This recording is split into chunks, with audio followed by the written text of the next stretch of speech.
I'm IceStella, and I'm here with Jill Smith. Say hey, everyone. Hey everyone.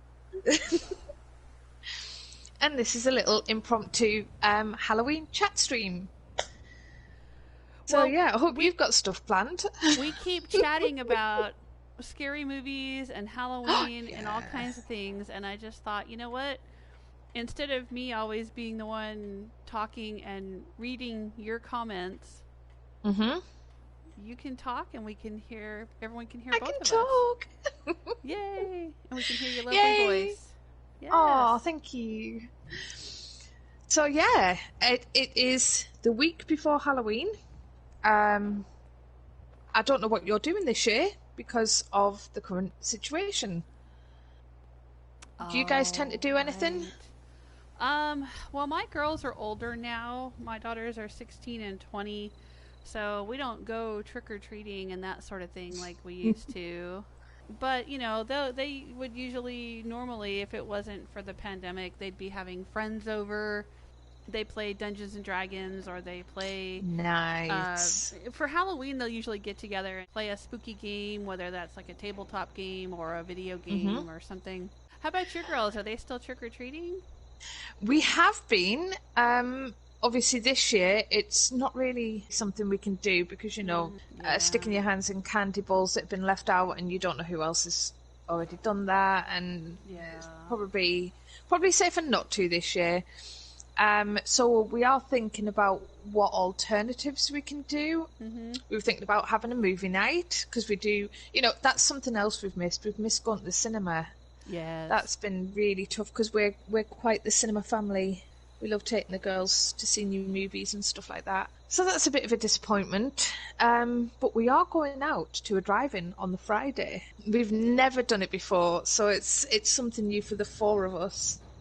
So yeah, we're going to take blankets and hot chocolate, and apparently they do mulled wine and things like that. We'll take some snacks and sweets, and we'll just all snuggle up in the car and watch Stardust, because that's one of my favourites. Oh, nice. Yes. Yeah. That's a good movie. I'm a massive Neil Gaiman fan. I enjoyed Goedam a lot. I thought that was brilliant. For us, it's not just about one night of Halloween, but we kind of celebrate all the whole month of October. You know? We have a thing that I started years ago. Actually, I think I made it before my youngest was even born. So in her entire life, for 16 years, and then my oldest, I made it when she was little. I have this thing we call it the Halloween pockets. And it's a tapestry that hangs on the wall, and it has... Oh my goodness. It's a 5x6 grid of pockets. It looks like a quilt, but there's pockets, and they're numbered 1 through 30. And I would put little treats, little pieces of candy, or little, Halloween pencils, or little stickers, or, just different little things in the pockets. And it was kind of like an advent calendar. I was just thinking for that. Christmas, yeah, but for Halloween. And so then every day of October, and sometimes instead of a treat, like instead of an object, they would get like a little card that would say, "Watch this movie," or "Make this craft project," or visit this place. Oh, that's a cute idea. We would go to... They have little Halloween farms around where we live, where you go and pick pumpkins or do hay rides, or there's haunted corn mazes, and there's all these different things they have around. So sometimes we would that would be their pocket treat, was to go to do some Halloween thing. But we've been doing that since they were, like I said, since they were little. And this year, because they're grown, I said, well, because they don't do Easter egg hunts anymore. They don't do Santa Claus and the Tooth Fairy anymore. They've outgrown all that stuff. And so I said, well, are you guys done with the Halloween pockets? Are we not going to do that this year? Oh, they had a fit. We have to do the pockets, Mom. We have to do the pockets. No, they wanted to do it. We have to do the pockets.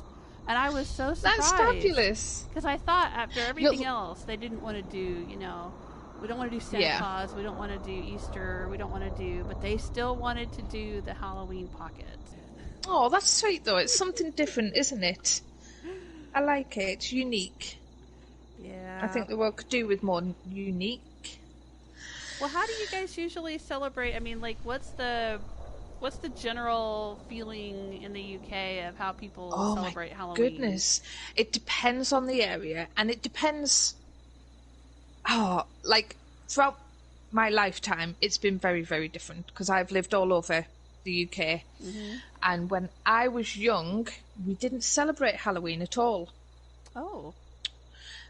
It wasn't a thing. The big thing here is Guy Fawkes, which is on the 5th of November. Yes, remember. We'd burn our Guy Fawkes dummies, and you'd sing little songs going around collecting money.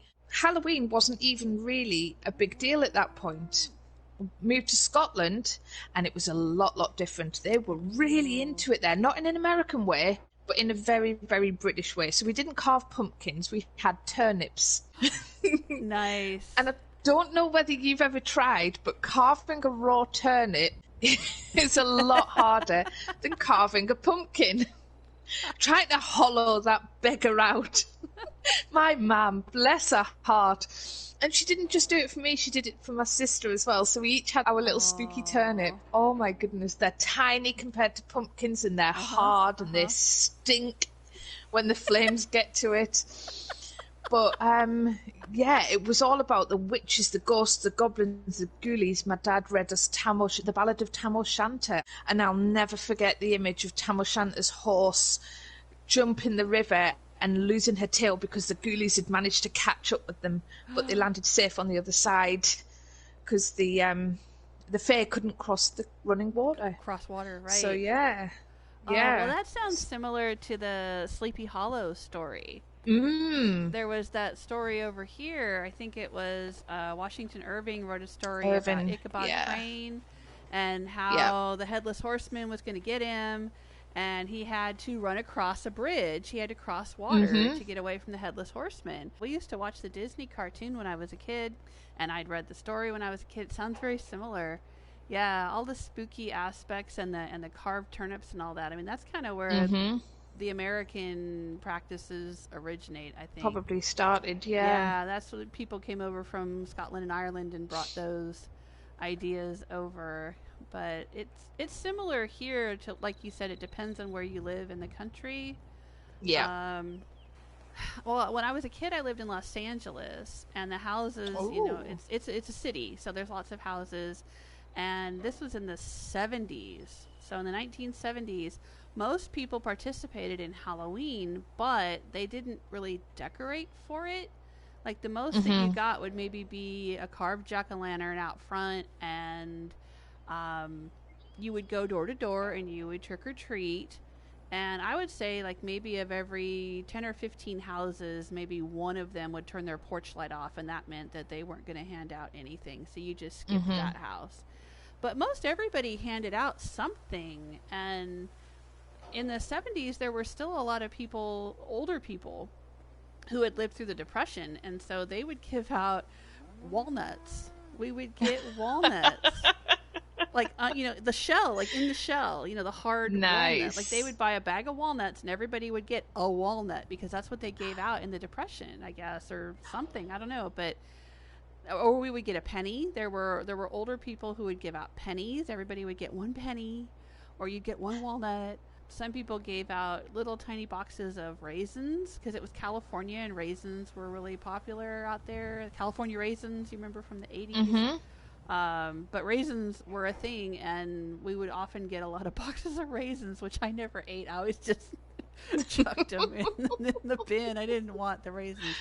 But, you know, that was it. Like, that was the extent of it, really. And there was one year in the 70s, after Star Wars came out, my dad wanted to dress up like Darth Vader. He made a Darth Vader costume. And he had bought a Darth Vader helmet. And I had dressed up as Princess Leia. And I was about 7 or 8 years old, so I was real little.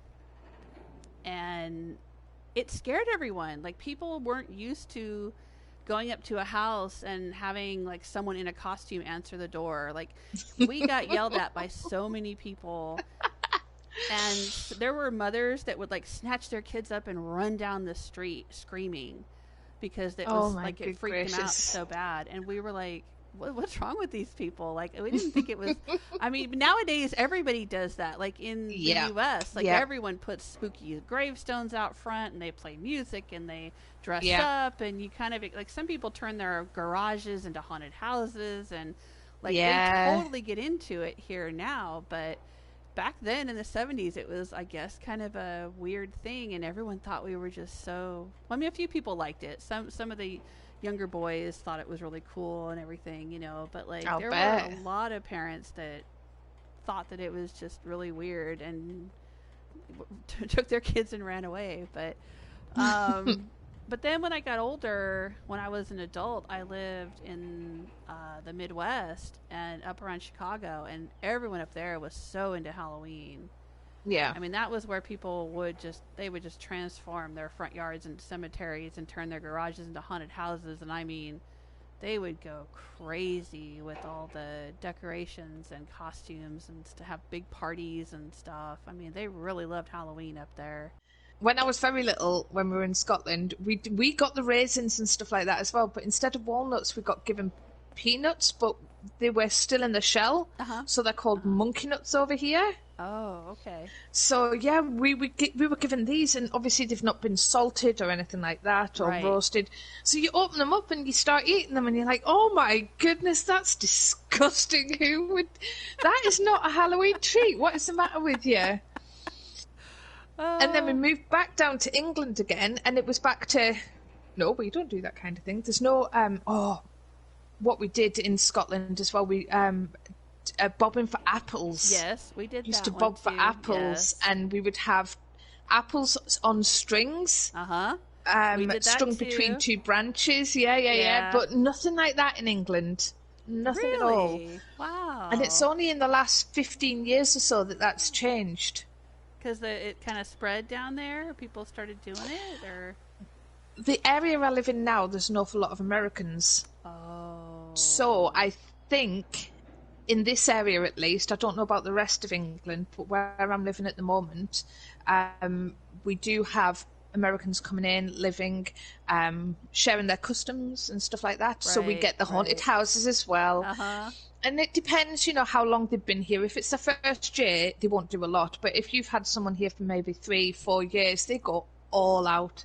And if you get to the right area, my friend lives in amongst a lot of Americans. So we usually spend Halloween with her and her kids, and we all go out trick-or-treating together, and then back to her house for tea. And the kids stuff their face with sweets and watch movies, and we have a couple of glasses of wine and eat pumpkin pie. And it's a production. Yeah, we do that too. There's been many years where I've thrown Halloween parties, and you do the bobbing for apples on a string, all kinds of different foods. You know, you got to make the crazy punch bowl with the body parts floating in it, and you know, or we've not done that one. we would make meringue cookies in the shape of bones, right?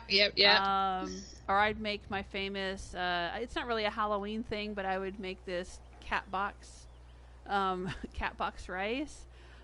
You make rice, right? You cook some, like a good, you know, nice spicy rice dish, but then you take hamburger and roll it into shapes of cat droppings, cat poop. Oh my goodness gracious, that sounds disgusting. And then put it in the rice, and then you serve it with a big scoop.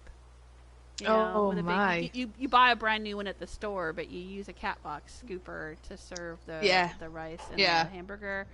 You know, finger cookies that look like fingers, and you know, all those silly little things that you make up, all kinds of different treats and goodies and stuff. But we would do parties a lot of years.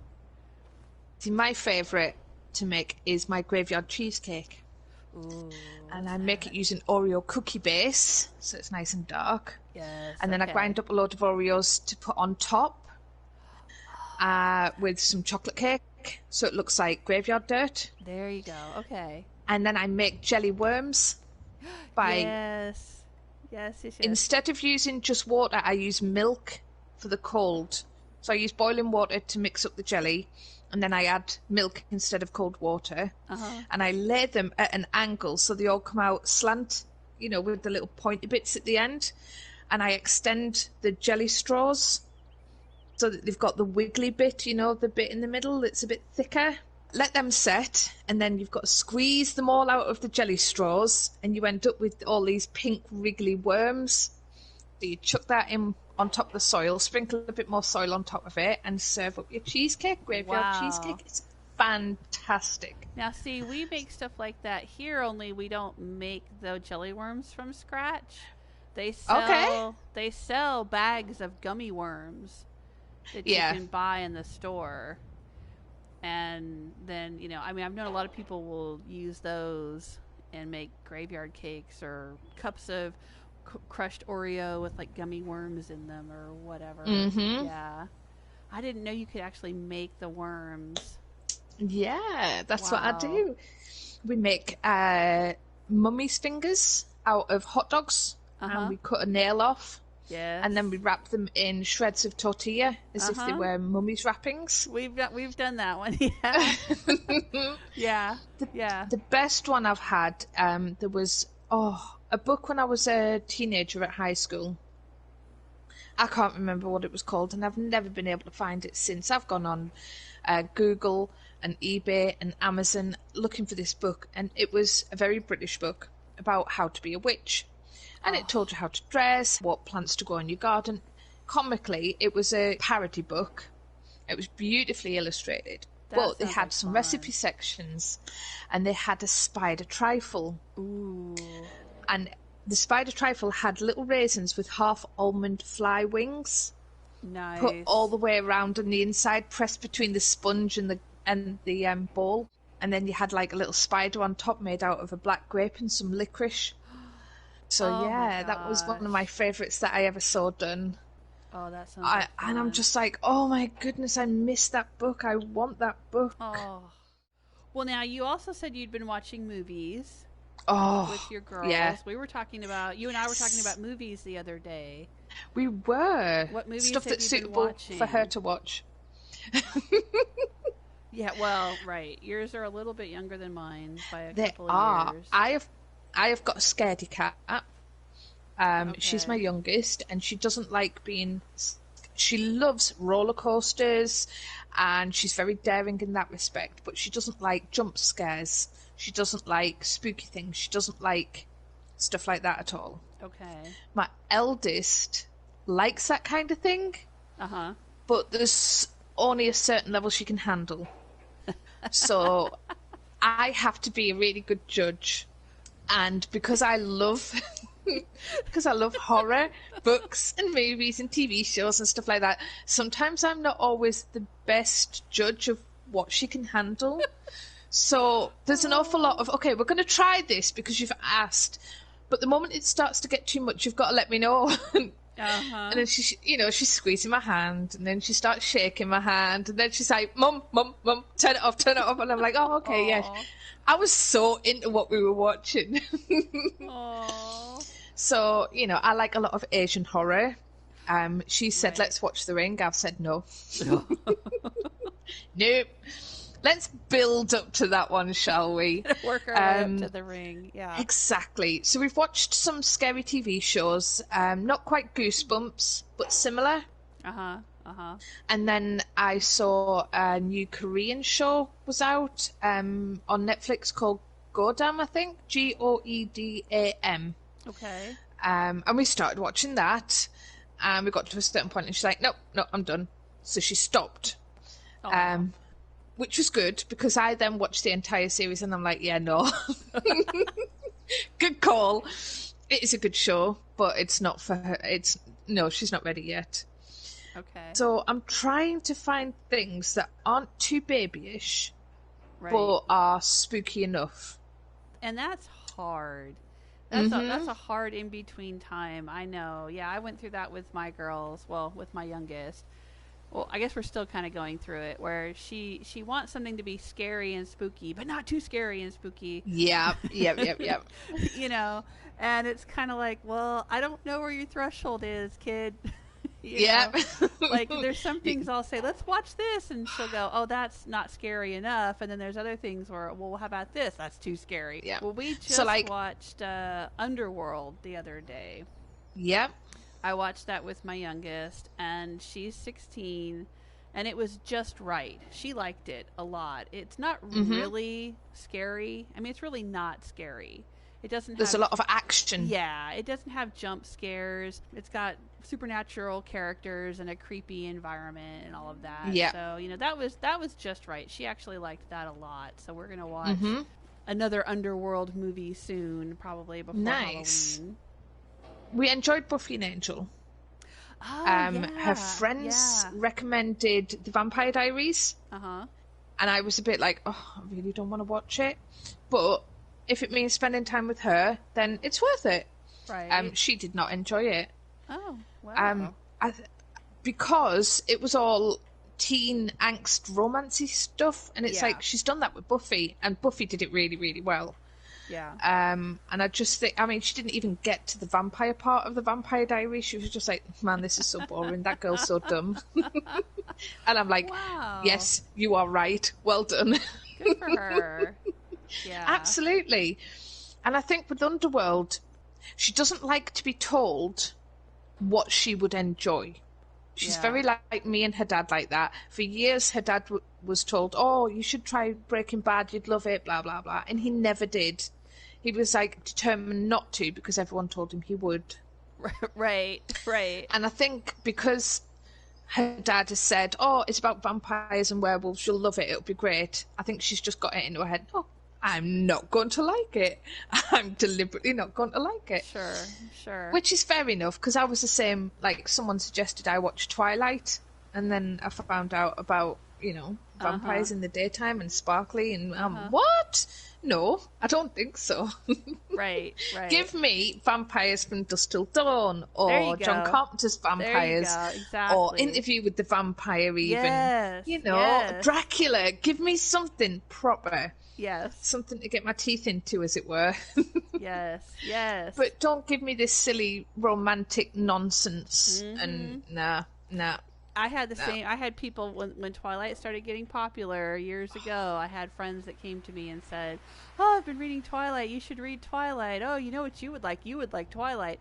And I said, "Well, what's it about? Tell me about it." And as soon as I found out, as soon as they said high school, I went, "Nope." Nope, I am a grown-ass woman. I mean, I was already like 40 or whatever by that point, I don't remember how long ago it was, but I was not anywhere. It had been over 20 years since I was in high school. I was like, no, I am not interested in reading anything about high school students. Why is this vampire hanging around a high school? Exactly. It's like, seriously. It's honestly. So weird. And I read a lot of Anne Rice books in the 90s. Me too. Yes. And I remember when Interview with the Vampire came out. Oh, what year was that? That was 94, I think? 94 or 5, yeah. I was at college at that point. Tom Cruise and Brad Sixth Pitt. form. Yeah. Oh, be still my heart. And yeah, it was... I remember Anne Rice being angry because at first she didn't think they had cast the right people. Mm-hmm. And I agreed. I was like, oh, Tom Cruise as Lestat? No. He was really good, But though. it was good, yeah. It ended up being really good. I was surprised. When was the last time you watched it? Oh, it's been years. Don't watch it again. Oh, it's not one of the... I can't go back? Oh, it's not to be watched again. It broke my heart. Oh. It did. I was just like, oh my goodness, was it really like this? And my husband's looking at me going, yep. And I'm like, oh. And, it's still good, but, like, there's a lot that I'm just like, nah. Yeah. I was such a teen. Yes. I mean, yeah, I was in my early 20s when that movie came out, yeah. I thought later that when they came out with the Queen of the Damned movie, that was actually a better movie than Vampire, the Interview with the Vampire. They never did a Vampire. I haven't seen movie, it. Did they? I don't think they ever. No, did they an didn't. Actual... Well, they didn't. I thought, and Queen I think of the that Damned might have been really the better book. Vampire So Lestat. oh yeah, Vampire Lestat was my favorite of the whole series. Because I only read 4. Yes. I read Interview and I read The Vampire Lestat. I read Queen of the Damned, and then I read the one after that. Whatever that and I was just like, I think I did exactly, because I'm just like, nah, I'm done. Yeah. I'm over it. It's that. Thank you. You've wrecked it for me now. Yeah. Never again. I agree. Yeah. On the plus side, it got me into Vampire the Masquerade role-playing game. That too. Yes. Yes. And I have so many of those books, and I have never, ever, ever played it. Really? Mm-hmm. Because, okay, it's hard enough trying to find people to roleplay with. Yes. I've got my husband. That's true. And we've played D&D with people. We've played a game called Blood. We've played Warhammer roleplay game. We've played Star Wars roleplaying game, Star Trek. We've played, what was it? DC Heroes. We played Rifts. We played Heroes Unlimited. We've played so many games.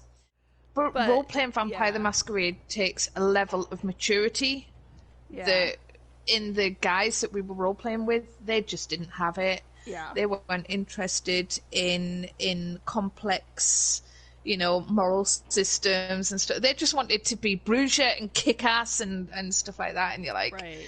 I know, but I've come up with this really intriguing plot line, and all you want to do is kick down doors and suck blood. Like, seriously? That was always my frustration with Dungeons and Dragons, was a lot of the people I played with didn't want to play any kind of plot line that had a story or character development or maybe hidden traps or secrets or anything nuanced. They just wanted to rush into a dungeon, hack a bunch of monsters, grab the loot. Yeah. Not wonder why are those monsters there? What's going on? Right. Right. Yeah. They never wanted to go any further than that.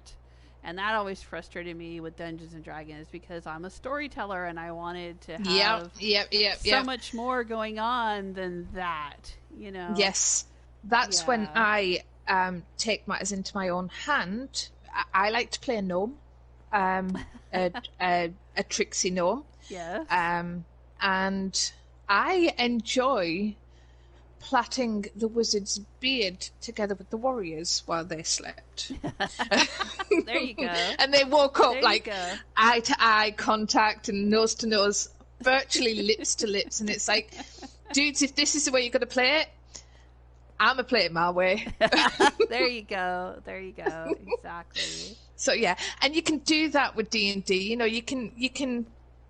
You can undermine them in a comedy way, and it doesn't get confrontational, because they get to them roleplay like right. And I'm not saying Vampire the Masquerade lacks humor, because it doesn't, but it is a very different kind of humor. Right. So yeah, I am still waiting with 2 daughters, and they roleplay. They play D&D with us. I'm hoping that as they get older, they'll want to play Vampire the Masquerade with me. The White Wolf, Vampire the Masquerade, the company that published it was White Wolf, right? And they also had companions. A wolf one. The werewolf stuff, and they also had Changeling. The Changeling. I was into Changeling. I had all the books, but I really liked the Changeling stuff. Mm-hmm. And I could never find anybody to play that with me, because everyone was more interested in the vampires and the werewolves, and nobody wanted to play the fairy stuff. And so my goodness, was so frustrated. I wish I'd met you when I was younger. I loved the Changeling stuff. I thought it was so cool, but nobody was playing it. Oh, that's such a shame.